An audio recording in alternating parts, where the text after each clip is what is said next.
Hello. Testing. Oh my God. How is everybody? It's pretty good energy in this room. It's nice. They've given me a clicker. It's a bad move. I work for these guys, so they pay my checks, so I'm going to give them a bit of a plug. Tantalus is one of the two T's of Melbourne. People get them confused. Most people just don't care. So of the two companies with the letter T, we're the cool ones. So if you haven't heard of Tantalus before, it's mainly because everyone's quite shy and quiet, and they don't really get out and engage the world. Then they hired me. So we'll see how they go from here on in. These are our current lineup of games at the top here. City Skylines for Xbox and PlayStation is just about to go out the door, if not already out the door.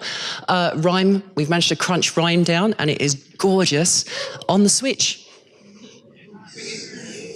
Seriously.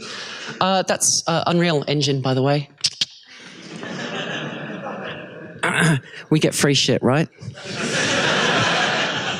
And this is my particular favourite, Sonic Mania.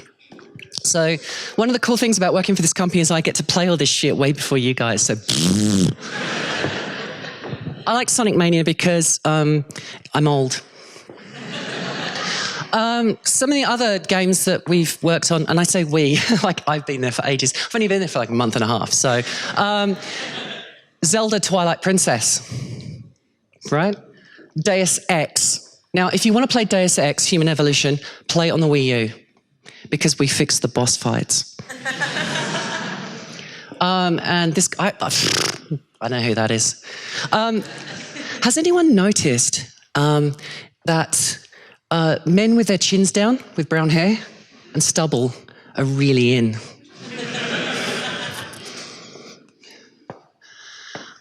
This is me, unfortunately. If you are happy with swearing and general queerness, you can go here on Twitter. I have a very weird Twitter following. Who here follows me on Twitter?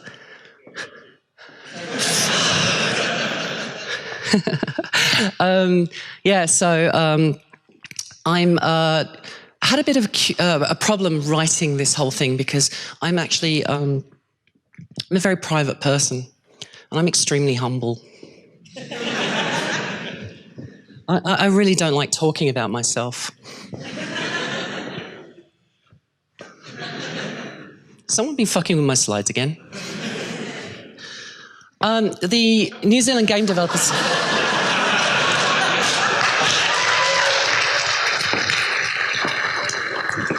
The New Zealand Game Developers Association have summoned me here with the usual ritual of a blood circle with a picture of Eliza Dushku and pizza. And they've summoned me here to talk to you all because you've all been very naughty. You believe in something called the overnight success. Now, after this whole experience you've had, who here still believes in the overnight success?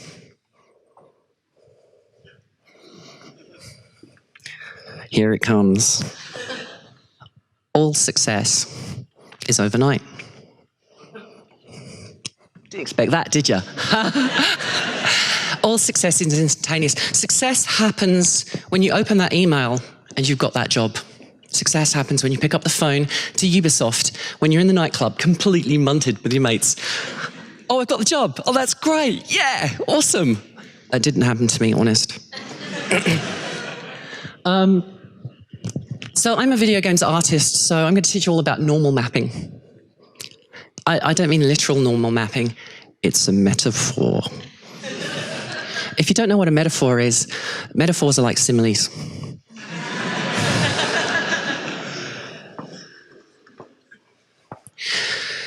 So when I saw the theme of this year, I just realised I can just wander up here for no apparent reason.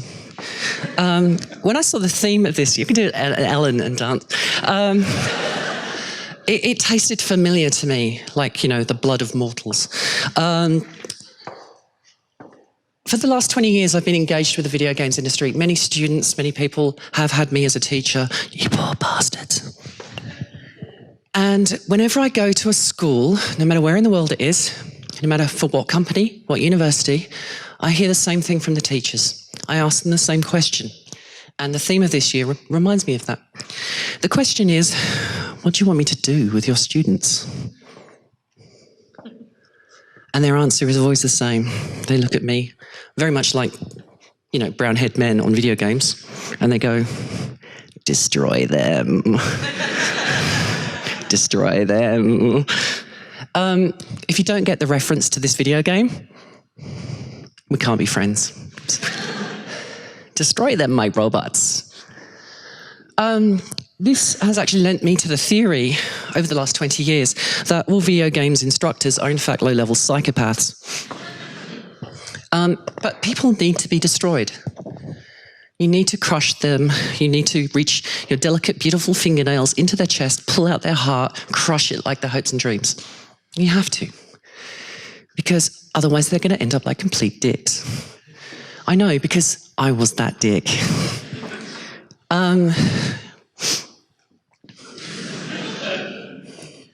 People aren't just food, they're friends.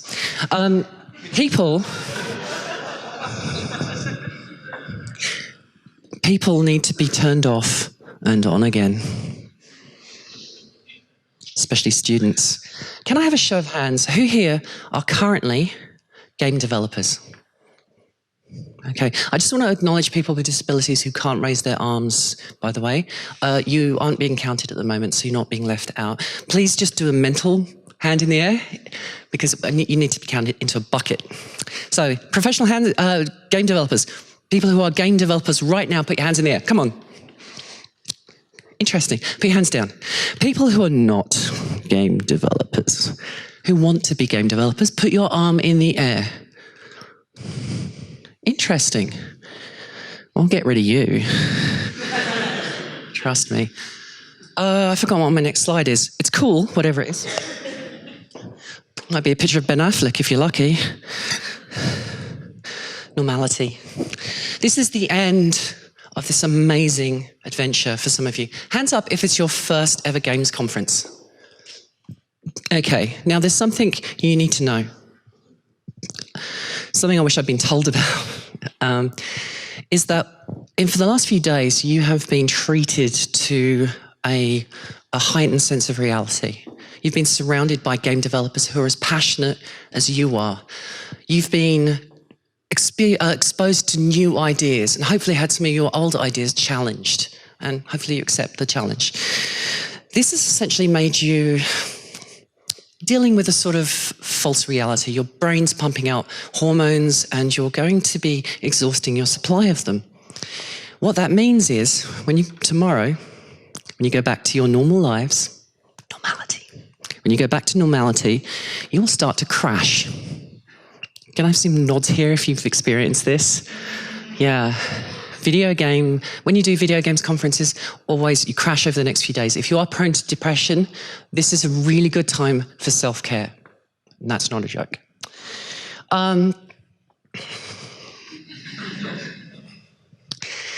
Science is a really good thing. Now, science in this particular case says that the things you need to self-care over the next few days, here's a few things that you can help.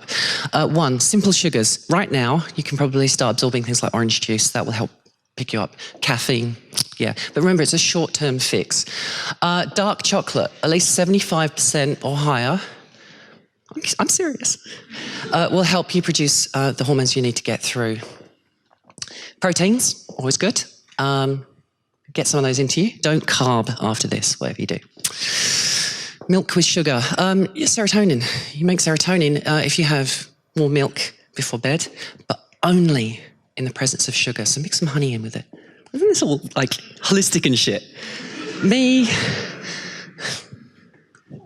Hugs. You know the whole thing about, hugs releasing hormones? Do it. Only with consent, of course. And finally, the blood of mortals.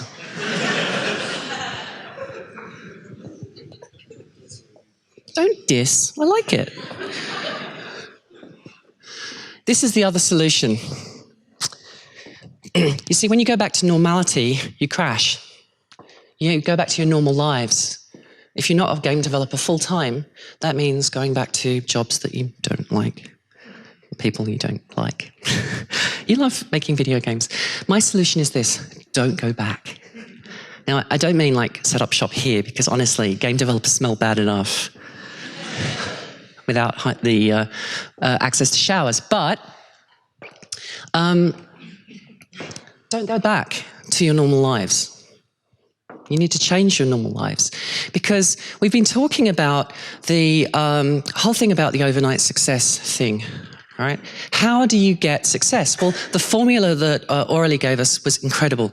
If you remember it, I'm very mathematically minded, all right? It was preparation times the dot product of shit.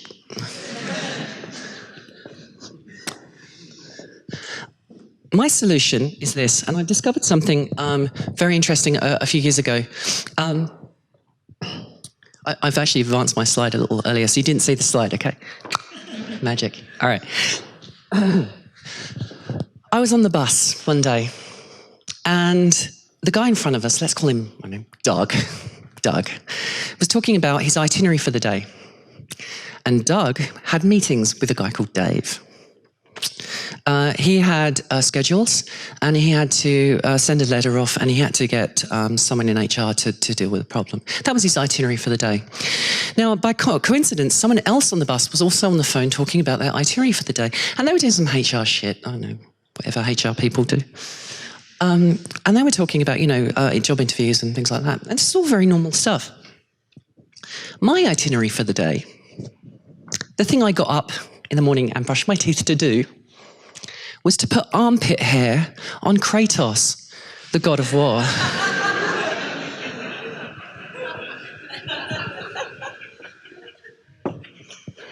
I had a realization. I'm not normal. It's clever, isn't it? Isn't it? Clever. Metaphor. I'm not normal. My life is not normal.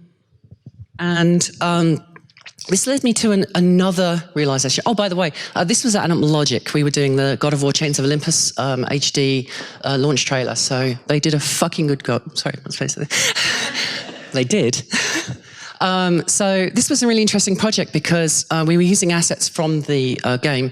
But my job was to do the hairstyles and the cloth for all the characters. And I was the only person at Animal Logic who actually knew how to use a shave and a haircut at the time, because all the staff who had worked on the hair stuff for Happy Feet had buggered off. So I found myself rapidly pushed into a position where I was a digital hairdresser. It was actually a real challenge because shave and a haircut couldn't do volume fur at the time. So we had to come up with technical solutions for that. And I ended up writing a buttload of scripts to get it to work with our pipeline at Animal Logic. That's a metric buttload, by the way. So yeah, very cool project. But that was my idea of normal. And I came to the realization that not only am I not normal, but the reason why my job was to put armpit hair on Kratos, was to make characters for Unreal Tournament or Dragon Age, was that I wasn't, my normal day, that was my normal. Do you understand what I'm saying? My everyday was making characters. I made it my everyday. I've been in the video games industry for 20 years, September. We're going to have a kegger. It's going to be great. I know how you're wondering, like, how the hell is she, like, in the video games industry for 20 years? Like, she looks so young and beautiful. It's what happens when you live in the dark, which is basically what video games artists do. This was my idea of normal. I got up in the morning and I made rabbit panther thingies for Comcast that had to be shaved. My average day involved things like dissecting rabbits in order to work out how the skeleton system worked for this television commercial. Tip, the stinker rabbit doesn't come off your hands for weeks. It's pretty gross. Weird thing to do with this was to get the reference for the skin and how everything folded. I spent the day, and I was paid to do this, I spent the day covered in Sphinx cats. Yeah, Sphinx cats have a mutation which means that they don't grow hair. But they do still produce the oils needed to coat the hair, which means they're just like greasy testicles. And because they lose body heat very quickly, they want to be on you.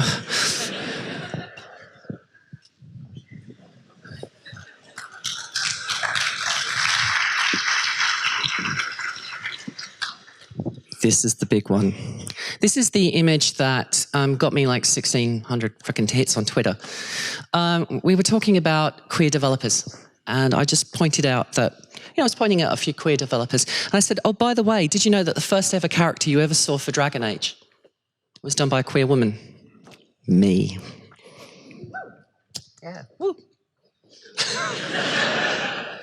Well, you have one queer woman in the house, that's good.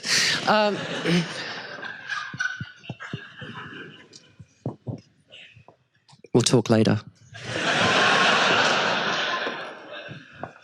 This was for an Australian company called Act 3 Animation, and we produced all the main characters. I actually produced 3 versions of the Grey Warden for Dragon Age. The original storyboard had him flashing back to when he was a farmer, and then to a low-level recruit, and then to a high-level recruit. In the eventual cut, only the high level came through, and so you can see he's been through the wars and he's really damaged up. So I actually made 3 versions of the same character.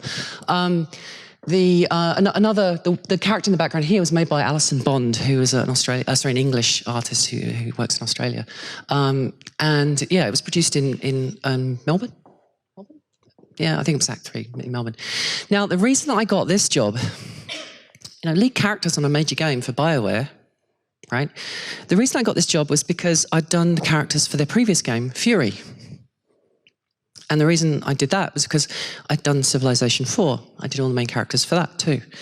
And before that, Unreal Tournament, and before that, and before that, and before that. Every day I would get up and I would open 3D software and I'd make characters.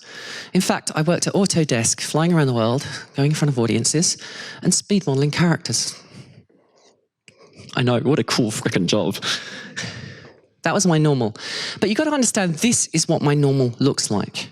I sit in front of a computer all day, I answer emails, and I stare at a grey screen with grey objects on the whole frickin' time.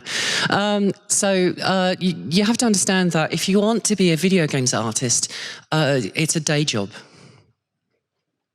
Sorry, it can be really boring. You have to get used to that. But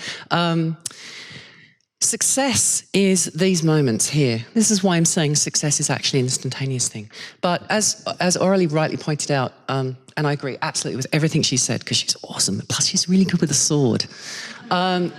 This is opportunity, and this is ability, and this is success, when those moments meet. And as I said, it's pretty much opening up an email and going, when you get a job. I'm going to be focusing on this aspect, because this is what you need to do, right? You want to do these cool jobs. How did I do it? Well, this is how I did it.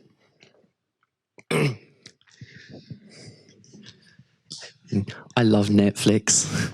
I can't wait for this TV show. Are you ready? Do you look ready? Well, you don't look ready. Are you ready? Let's do a little test here.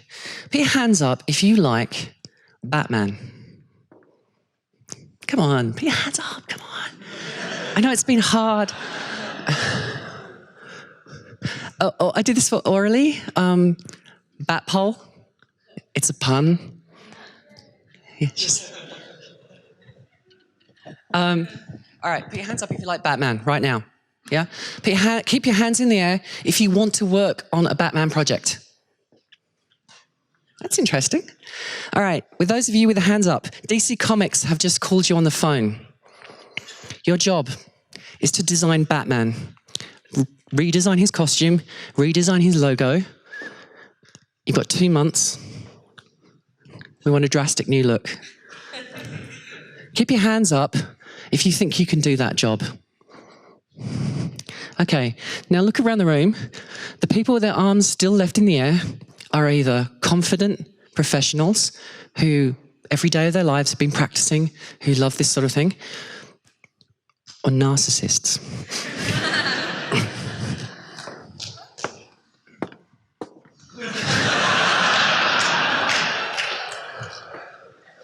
Just remember, those people with their arms up, that thousands and thousands of Bat fans are going to be upset at you if you fuck it up.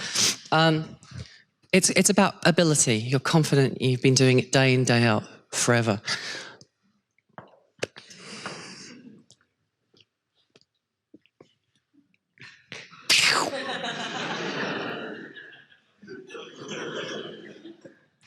Um, 3D artists don't know fuck all about maths. I just want to warn you, if you don't know what a normal is, hands up if you don't know what normal is. Shit. Hopefully you're sound guys. You have a vector 3, right? It's left, right, up, down, or down, up.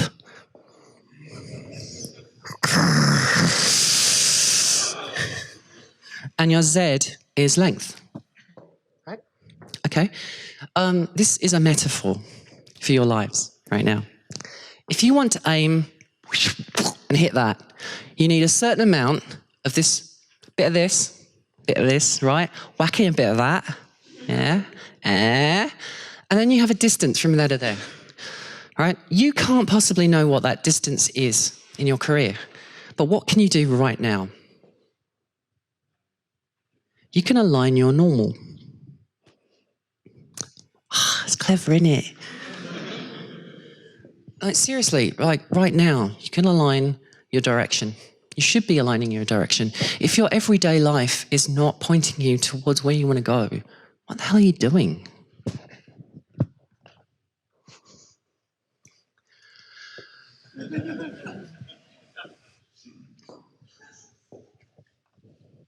I really can't code. But the point is that every single day of your life, you have an opportunity to get that little bit better. Right? And it doesn't have to be huge leaps. People seem to have this crazy idea that you have to do a full course, that you have to do a full university course to be a game developer, that you've got to be given your first job to be a game developer. Right? Have you tried making games? My first game I made when I was 11. You don't believe me, do you? It was on the Commodore 64. Don't do the maths. It was on a program called Shoot 'em Up Construction Kit. Yeah, I knew that one person would do that. It was that good. I made a game called Dungeon Bash. Yeah, I know there's a new one, bastards. And it was an immediate success. I made the graphics, I did the sounds, I did the scripting, I did it all on a Commodore 64, and I sold that. I made £3.5. Rockstar. But the point was that I wanted to be, go back, I wanted to be, guess what my dream was, what I wanted to do with my life? I wanted to be an actress. Shit. I dreamed of being an actress. I dreamed of being a film director for Hollywood. I dreamed of making Star Wars movies. Fuck. But I didn't have a video camera. So what did I do? I made video games. I drew monsters. That's how I killed my time. When I was in the playground, I'd draw monsters. I'd colour little dots in on graph paper to make sprites. I'd make games to fill in my time because I'm bored. My everyday became making video games. Did I become a film director? No.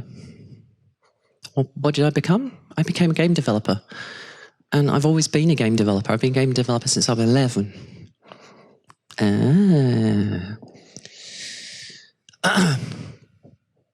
this is what is in me poor brain right now.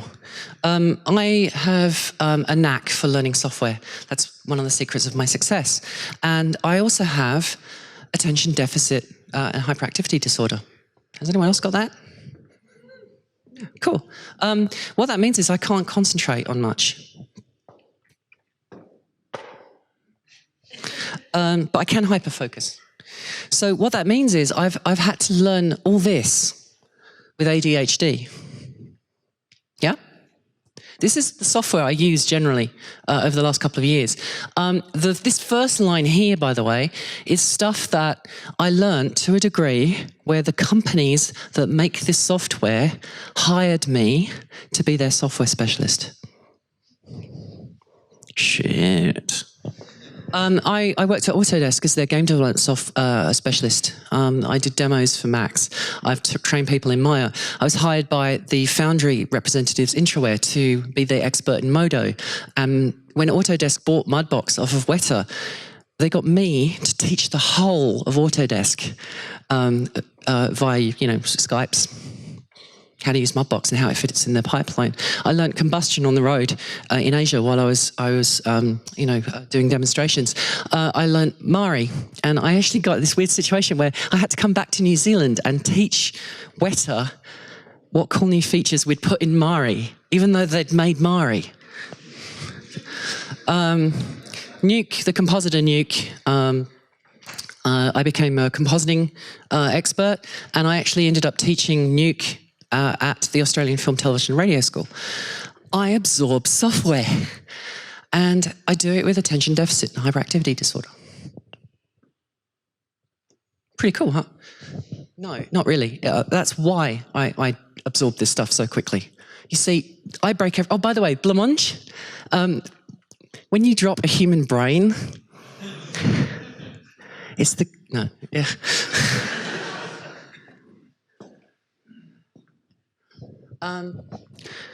I am a slow learner, and what I do is I break everything down into small bite-sized chunks, and I learn a little bit each day, 20 minutes here, 20 minutes there. I can't concentrate for very long. I can hyper-focus on some things, but learning technical stuff is really hard for me.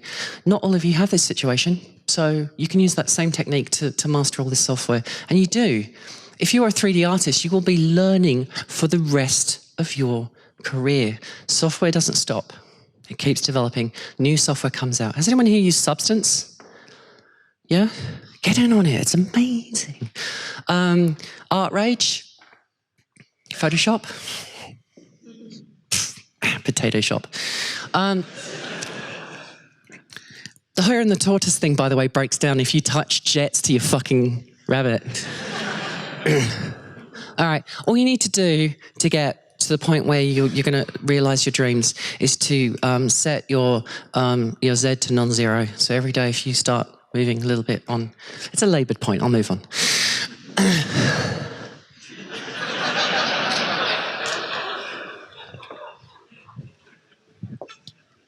All right, ladies and gentlemen, and non-binary people. Hey. I'm going to give you an anatomy lesson. His bum is weird. I'll explain why in a second. I'm going to teach you guys, and you folk, I shouldn't say guys. I'm going to teach you some anatomy stuff, which will be with you for the rest of your life, starting now. Are you ready? Okay. 1 minute of anatomy lessons, and you will all be better at anatomy. Ready? Okay, ladies and gentlemen, and non-binary people, take your finger. I'd like you to put your finger under your nose right now. Okay, move your finger to the side. Your finger is now under your cheekbone. Move it to the side again. Your finger is now right under your ear. If you move it to the back here, that's the pivot for where your head is. Whoa. Take your fingers, put them together. On either side, touch your tear ducts. That is the width of your eye. 5 of those is the width to the side of your head. Exactly. Take your finger and thumb. Right now, take your finger and thumb, quick, my God, put it on. Put it on your chin, find the bump on the here, right? That distance is the distance to your sternum. It is also the distance to your pivot of your arm. It is also the distance of your sternum here. Muscles can only pull, they can't push, except sphincter muscles, which are muscles attached to muscles. This is the sphincter muscle. It goes round, round, round, and all the muscles attached to it, and that is where your line should be on your mesh.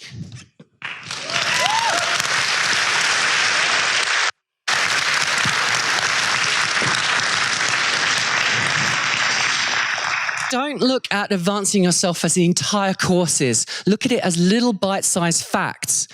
How many eyes wide is a human head? Right? How do you get the distance from here to here? Right? Cool, huh? YouTube has hundreds and hundreds of tutorials. You'll find lots of tutorial channels. You know, what's the one who aren't paying me any money, so I won't mention their name specifically, but you pay a monthly thing and you can get the tutorials. You soak these up a little bit at a time. Every day, do one tutorial, practice. How high can I aim? The world is your oyster, right? Okay, this is my normal life, so I keep forgetting that the fact that Frank Mentzner, who wrote D&D Redbox, is a mate of mine now. When I was a kid, he was a hero to me. Same thing with Ken St. Andre, who wrote Tunnels and Trolls. Mate of mine now. It's like a creepy old grandfather. How high can you aim? Your normal. What is your new normal? Where are you going to point? Where are you going to aim? Look, I got a laser pointer. It's so cool. When I was a little girl, I loved Where the Wild Things Are. Okay, imagine a little child in bed, reading Where the Wild Things Are, staring at this creepy bugger. I loved his eyes. You know what? When they made the film of it, the person who did his eyes, the person who painted Carol's digital eyes, was me.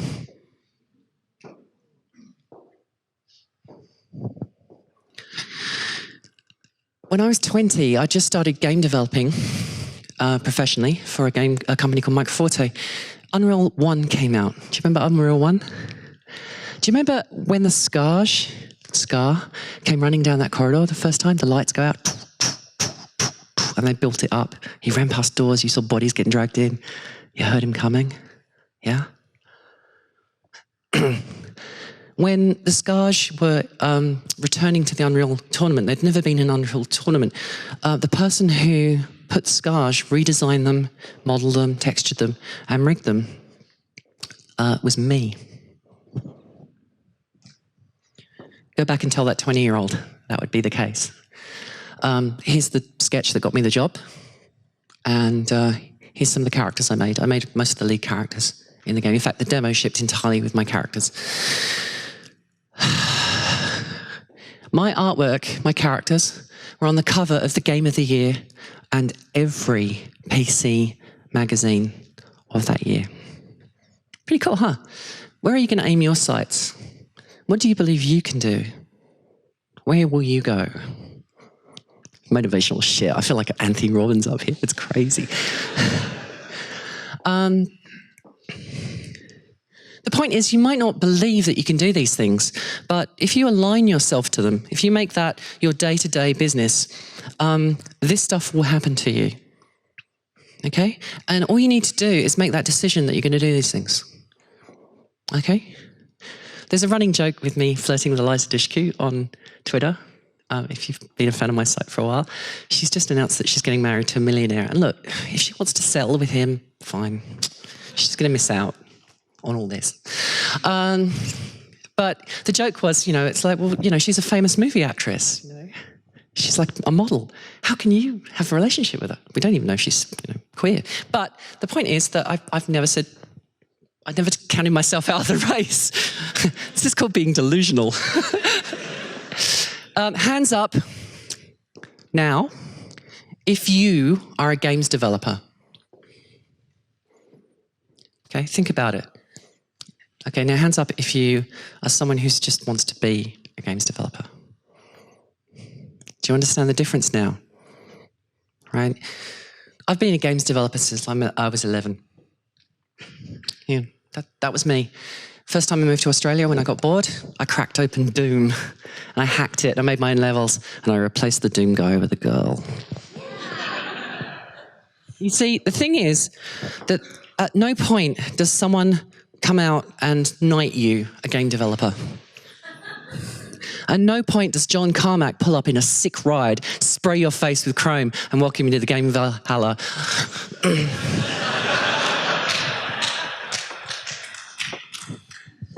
You can do it now, and you should start now. How's that for motivation?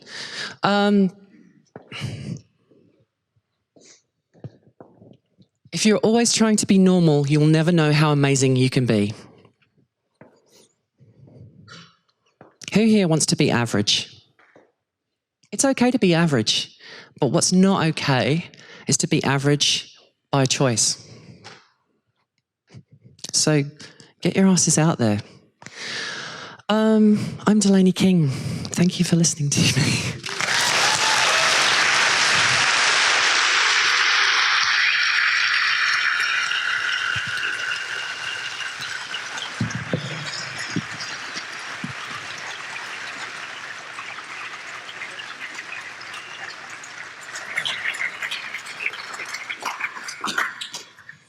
I'm feeling like conquering the world.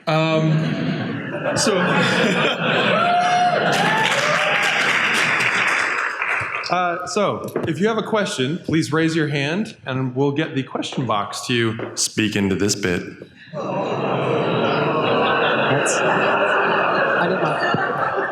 Cool. Hello. Questions? That's a nice box.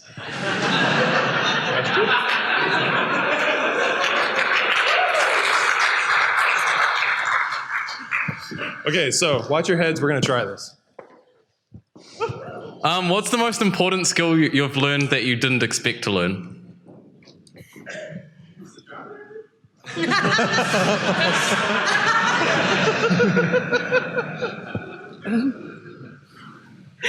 Oh, my mind just goes straight to the gutter. Hairdressing, actually. I never thought I'd do hairdressing. And, digital hairdressing is not like real hairdressing because you've got an undo. No, the thing is that in order to be a character artist, that's my discipline that I come through. I've been an art director at Rocksteady, at Microforte, and now at Tantalus. So I've done that, being games designer as well. But my skills mainly as a character artist. Now, there's this thing that character artists are arrogant pricks. We are. But there's a reason for that. And that's because to be a character artist, you have to understand modelling, anatomy, drawing, hair, makeup, costume design, acting. Also, when you look at an IP, what do you remember? Do you remember the scenery, props? It's the characters. So companies rely on you for IP. So character artists are very, very precious, and they know it. If you're a character artist, you now know it. Sorry. Yeah, does that answer your question? Hello? Yeah. Throw the cube. What's wrong with Geralt's bum?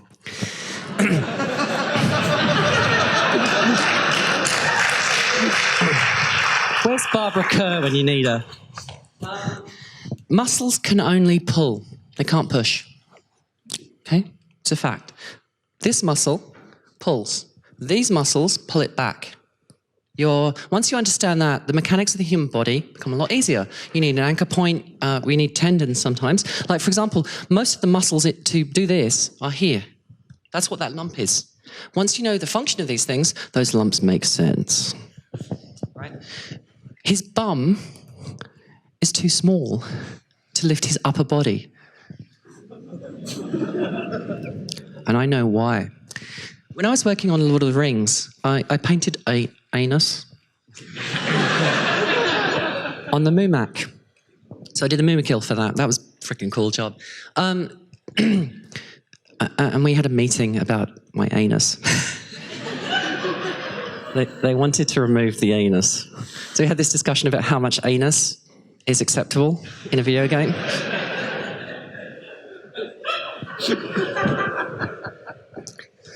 Mimics don't have anuses because actually that's how they grow so big because they can't shit. I learned something. Questions? Hands? I need one way up there. All right, throw it. It's dangerous. Throw it. It's like pass it up, pass it up, pass it up. Woo! Oh! Yeah, white boy, but you can't jump. All right. Yep. How do you overcome that little voice in your head that says you can't do it? If that's an easy question. I killed her. That little voice never, ever, ever goes away. Okay. If you make it the voice, whenever you hear that voice, change the voice. You know you can change your inner monologue? Like if I say right now, change your monologue to Morgan Freeman. Now think about something. Yeah, it's there. Change your inner monologue voice to someone you really don't respect. Donald Trump comes to mind. It's always going to be there. Like I'd gone through rounds and rounds and rounds of interviews and stuff. I mean, orally, working at Ubisoft, to get into Ubisoft, you need to be really, really good. And you go through all these interview processes. And to get the job there, I won. I actually met my competitors. This really psycho thing where I found myself at a lunch with all the other people applying for that job. I don't know why. They give you an aptitude test. What are your skills? And I'm like, everything. I won. I won that job. I did 7 years at a major games company. I worked for all these companies. I did all these amazing things. And I got the job. I was sitting at my desk at Ubisoft. And I was thinking, I'm a fraud. All right? People invested in me to fly me out there. And, I absolutely could do that job. I was really good at that. But that voice never goes away. So just ignore the prick. Other questions? Are you just stunned? There's one over there, yeah. Oh, God. You have a bit around. Why is that not like a companion cube? I would buy the shit out of that. Oh! Yay! Woo! You've worked on so many things that most people would be really just absolutely amazed to work on. What's something you wish you'd worked on that you haven't yet had the chance to do? Oh, by the way, do you know that song "Lose Yourself" by Peanut Brittle or whatever his name is? Person who did Batman, standing before you right now. I'll be, with more bling. I walked away from those, and I'm actually very happy I did walk away. It wasn't a good fit for me.